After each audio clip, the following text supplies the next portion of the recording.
Bom dia, meus irmãos, amigos do Café com Fé e Confissão. Como é que vocês estão? Tudo bem? Sábado maravilhoso, lembrando que teremos o culto das rainhas, né? Vai ser muito importante no Verbo da Vida Blumenau. Se eu fosse você, mulher, eu iria, esposo, enviaria sua esposa para ele em nome de Jesus. Então, há fundamentos para receber tudo o que precisamos. Esses fundamentos se encontram na palavra de Deus. É a palavra de Deus que traz a cura, purificação, ressurreição dos mortos e expulsão de demônios. Deixe-me dizer mais claramente que o fundamento para receber a salvação, a cura ou a libertação é a palavra de Deus. Nunca procure ignorar a palavra de Deus para obter resultados. Da mesma forma, o fundamento para o ministério de cura é a palavra de Deus. Quando Jesus deu instruções aos seus 12 discípulos antes de enviá-lo para ministrar, ele começou dizendo: por onde forem, preguem esta mensagem. Mateus 10, 7. Então ele disse: curem os enfermos, ressuscitem os mortos, purifiquem os leprosos, expulsem os demônios. Versículo 8. É a palavra que traz a cura, a purificação, a ressurreição, aleluia, dos mortos e a expulsão dos demônios.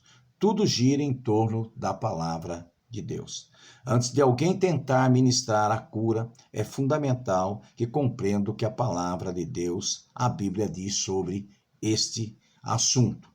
Ao ouvir ensinamentos sobre a cura, algumas pessoas podem pensar: como gostaria que ele parasse de ensinar e começar a orar. Não é verdade? Esta é uma atitude contraprudente ou contraproducente. Tiago 1,21 diz: aceite humildemente a palavra implantada, enxertada em vocês, a qual é poderosa para salvá-los. Essa palavra não é apenas capaz de salvar a sua alma, mas também é capaz de curar o seu corpo. Aleluia! Se você receber a palavra com humildade e abrir o seu coração para o Senhor, se você permitir que a palavra de Deus seja combinada com a fé dentro de você, ela cumprirá o propósito de Deus. Aleluia. 1 Pedro 2,24 diz, é um versículo muito importante para a construção da nossa base bíblica de cura. Pedro escreveu: ele mesmo levou em seu corpo os nossos pecados sobre o madeiro, a fim que morrêssemos para os pecados e vivêssemos para a justiça. Por suas feridas fostes curados. A palavra grega traduzida para curados neste versículo é a palavra que significa especificamente a cura física. É a palavra a qual deriva a palavra grega médico. Aleluia. Sabe, queridos, nós precisamos entender que a palavra de Deus, ela cura. A palavra de Deus, ela sara. Aleluia. Você se lembra do relato de Naamã no Antigo Testamento? Você pode ver lá em 2 Reis, capítulo 5, do 1 ao 14. Ele era um comandante do exército do rei da Síria, mas ficou leproso. Ele ouviu por sua escrava, uma israelita, que havia um profeta em Israel que poderia curá-lo. Naamã foi até o rei de Israel com uma carta de rei da Síria que dizia: cure Naamã da lepra. O rei de Israel ficou bastante chateado com isso e disse: quem ele pensa que eu sou para curar as pessoas? Eliseu, o profeta, ouviu falar sobre a reação do rei de Israel e enviou uma mensagem ao rei dizendo: mande-o para mim, deixe que ele saiba que há um profeta em Israel. Então Naamã foi à porta de Eliseu, com a maioria das suas pessoas ricas e influentes. Ele pensou que poderia vir a Deus de maneira grandiosa que ia impressioná-lo. Ele veio com sua biga, com seus cavalos, com prata, com ouro, com 10 mulas e 10 mudas de roupas e com muitos servos. Ele tinha uma ideia em mente de como seria uma cura milagrosa. Eliseu saíra e fora algo surpreendente. Ele fará imposição de mãos sobre mim e eu estarei curado. Ele imaginou que seria assim uma pompa, né? Não é verdade? Portanto, o Espírito Santo sabe bem onde alcançar as pessoas. E o Espírito Santo instruiu Eliseu no essencial: não saia e não ore por ele. Não se mostre interessado demais nele. Não o deixe impressioná-lo com as suas riquezas e sua posição social. Basta enviar uma mensagem, vá, mergulhe 7 vezes no Jordão e você será curado. Você já viu o Rio Jordão? Você conhece o Rio Jordão? Bem, eu não conheço, mas eu já vi pela internet. Não é um rio bonito, não é um rio romântico. Aleluia. É um córrego lamacento.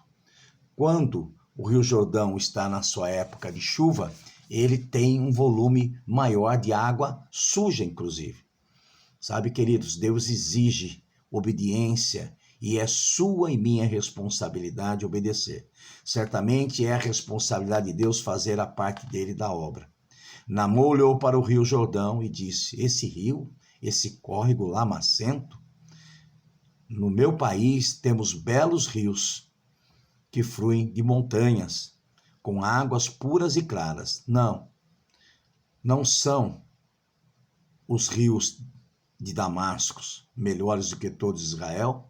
Naamã ficou furioso, estava prestes a ir embora, batendo o pé com raiva. Aleluia! No entanto, um dos seus servos lhe disse: meu pai, se o profeta lhe mandasse fazer algo grande, você não teria feito? Quanto mais então, quanto ele diz, mergulhe e ficarás limpo.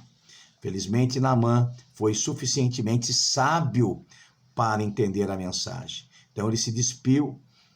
Isso também deve ter sido uma prova de humildade, porque ele tinha de mostrar toda a sua carne leprosa. Ele desceu até o rio e mergulhou 7 vezes. Fica muito claro a partir desta passagem, em 2 Reis, que após 6 mergulhos não houve qualquer mudança na condução de Naamã. Seria fácil para ele dizer: não funciona. Entretanto, ele mergulhou pela 7ª vez e voltou curado. Deus exige obediência e é a nossa responsabilidade obedecer. Certamente é a responsabilidade de Deus fazer a parte dele, da obra. Porém, se eu e você não obedecermos, não teremos nenhuma chance e não poderemos reclamar com Deus. Aleluia. Sabe, queridos, quando nós entendemos que obedecer é melhor do que sacrificar, a gente vive uma vida de graça, curado e sarado. Muitos de nós somos desobedientes, somos críticos, achamos que tem que ser do nosso jeito. 1 Pedro 2,4 diz: e ele mesmo em seu corpo levou os nossos, aleluia, ele mesmo levou em seu corpo os nossos pecados e sobre o madeiro, a fim de que morrêssemos para os pecados e vivêssemos para a justiça. Por suas feridas foram curados. Cristo levou os nossos pecados. Fala da provisão de Deus para o perdão e libertação do poder do pecado. Jesus levou os nossos pecados em seu próprio corpo na cruz. Para quê? A fim de que morrêssemos para os pecados, ou sermos livres da escravidão do pecado e vivêssemos para a justiça. A primeira parte desse versículo destaca o aspecto espiritual de que Cristo fez na cruz. A segunda parte revela a providência física de Deus. Por suas feridas foram curados.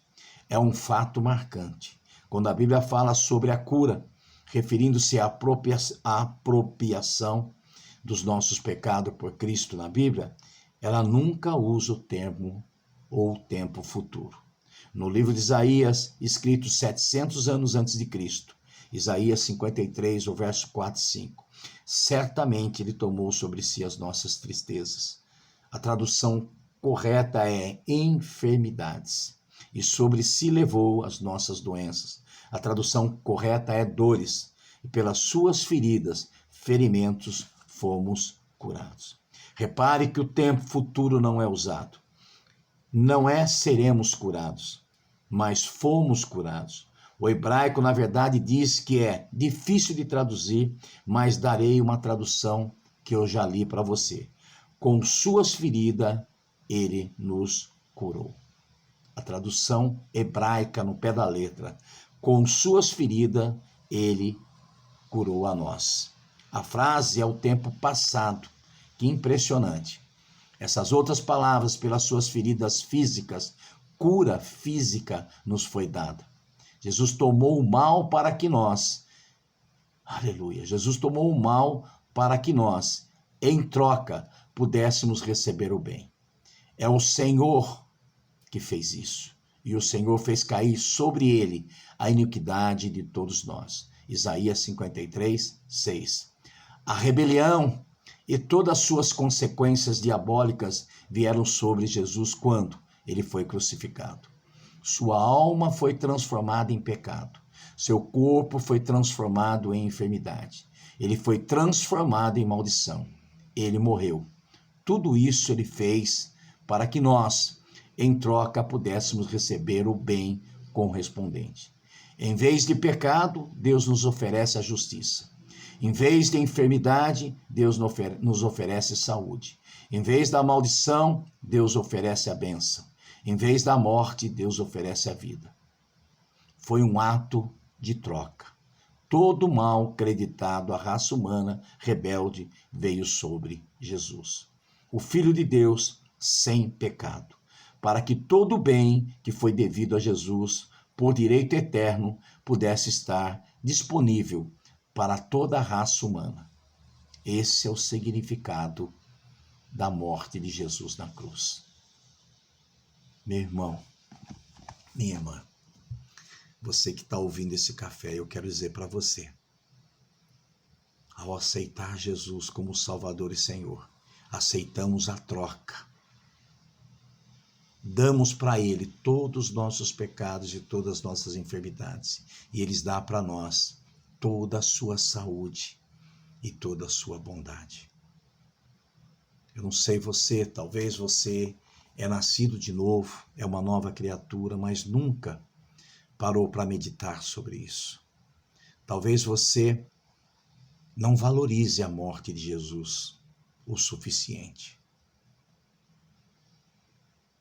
Que tal você meditar um pouco na cruz? Vá até a cruz, entregue as suas enfermidades, entregue a sua malícia, entregue a sua ira, entregue seus pensamentos ruins, entregue o seu pensamento de maldade, entregue as suas iniquidades.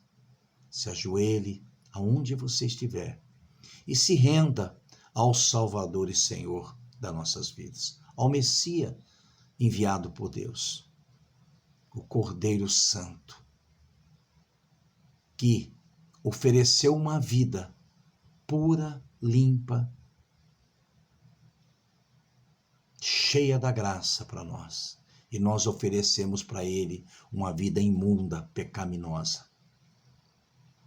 Talvez você precise, meu irmão, meditar um pouquinho mais sobre a cruz do Calvário. Aproprie-se da sua cura, da sua vida em Cristo. Se ajoelhando aonde você estiver após ouvir esse café. E chorar as suas misérias, trocar os seus trapos de imundícias por veste de justiça.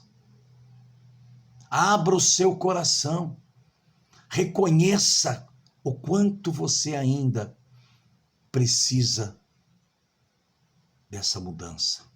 Entregue ao Senhor tudo aquilo que te faz mal, tudo aquilo que você ainda tem de mal em você, e receba tudo aquilo que Ele tem de bom para você.